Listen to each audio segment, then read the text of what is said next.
Semaine, je suis à Argenteuil et je suis avec le groupe L'Arles Concept. Je suis avec Chix et Amro. Ils ont commencé le groupe en 95, c'est un groupe plutôt hip-hop. Ils rappent en français, en arabe et en espagnol. Ils se sont rencontrés donc en 95. Est-ce que vous pouvez me dire comment vous vous êtes rencontrés? Donc, on s'est rencontrés à l'époque dans notre quartier, dans le centre-ville. Il y avait ce qu'on appelait des scènes ouvertes. D'accord. Et voilà, j'ai vu un type qui me plaisait bien au niveau de son contenu, il avait des choses intéressantes à dire. On se connaissait déjà de vue, mais bon, je savais même pas qu'il était artiste lui-même. Et donc voilà, on s'est rencontrés comme ça. Et puis, Au MJC, c'est ça? C'était une soirée ouverte en MJC. D'accord. En fait, lors de notre rencontre, on a joué directement ensemble sur scène devant un public. Il y a des automatismes qui se sont faits. Quels sont les thèmes que vous avez envie d'aborder dans vos raps?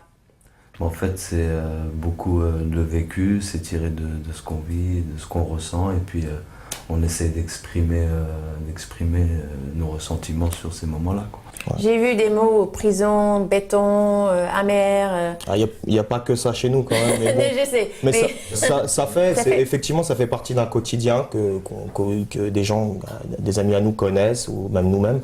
Donc on se doit d'en parler aussi. Mais il n'y a pas que ça, quoi. On n'est pas focalisé que sur ces thèmes-là, parce qu'il y a beaucoup de gens qui le font, ils le font très bien, et nous on a essayé de se démarquer un petit peu en essayant d'apporter quelque chose de beaucoup plus positif. On est touché par ça indirectement et exactement. Donc on veut en parler quand même. Ouais.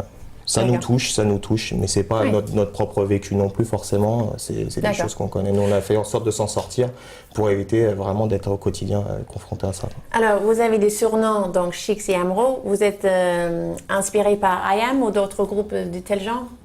On ne peut pas dire qu'IAM soit indifférent à leur travail parce qu'ils ont fait énormément de choses. C'est quand même le premier groupe qui a réussi à vendre 1 million d'albums. Même si on n'est pas focalisé que sur les chiffres, c'est quand même conséquent. Et en fonction de ce qu'ils ont fait textuellement, c'était super intéressant. Mais il n'y a pas eu que, il y a eu NTM, Assassin. Vous êtes allé à NTM là, quand ils se sont remis ensemble? Non, malheureusement, on n'a pas pu. Mais bon, on les a déjà vus avant, au préalable, en concert. Et ça vaut le coup, quoi. C'est clair, ils sont encore là. Alors, c'est pas évident, vous avez essayé de sortir un titre, Bidaya, c'est sorti plus tard, mais je veux que vous expliquiez bien aux jeunes qui nous regardent que pour voir le côté artiste, vous l'avez. Pour voir le côté business, c'est pas évident. Et de trouver les labels qui sont aussi professionnels, qui peuvent sortir un titre, c'est difficile. Et finalement, vous faites des maxi. Expliquez-moi votre parcours par rapport à ça. Donc, tu veux aller? Pour ça, il faut des compétences. Ouais.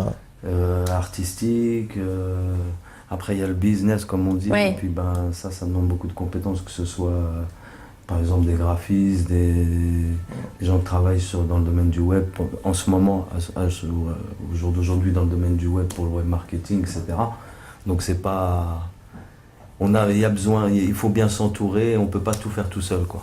D'accord. Ce qu'il faut comprendre, c'est que c'est vrai qu'à l'heure actuelle, ça a toujours été le cas, mais il faut que les jeunes qui veulent se lancer dans le métier artistique, ils comprennent bien que le talent, ça fait que 10% du travail. Derrière, il faut connaître le juridique, faut avoir des compétences là-dedans, pas forcément soi, mais qu'on soit entouré de ces personnes-là. Et c'est vrai que quand on est un média comme le hip-hop, ce qu'on fait nous, ça vient entre guillemets de la rue à la base, c'est-à-dire que c'est pas forcément des gens qui sont confrontés à ça au quotidien, aux stratégies marketing et tout ça, donc c'est vachement compliqué. Et il y a beaucoup de jeunes qui se cassent les dents en croyant qu'ils vont être millionnaires du jour au lendemain. Mais c'est pas ça. Mais la finalité, c'est beaucoup plus complexe, quoi. Alors, vous avez plein de musiciens dans votre groupe. Vous avez vraiment un style presque jazzy, presque rock. Il y a vraiment un mélange de tout. Nous, en fait, on s'inspire de ce qui est bon, quoi. Donc, c'est-à-dire que ça va du rap. On a commencé par le rap pur et dur avec des samples. Par la suite, on s'est rendu compte que le serpent se mord la queue à ce niveau-là, puisque tout a été quasiment fait, et très bien. Et nous, on a eu la chance de rencontrer des musiciens et de pouvoir travailler en bonne harmonie avec. C'est des gens qui comprennent notre vision artistique et dont on comprend le travail aussi, donc ça se passe bien, quoi. OK. Je vais vous laisser avec un super programme et on se retrouve tout de suite après et je vais les mettre au travail.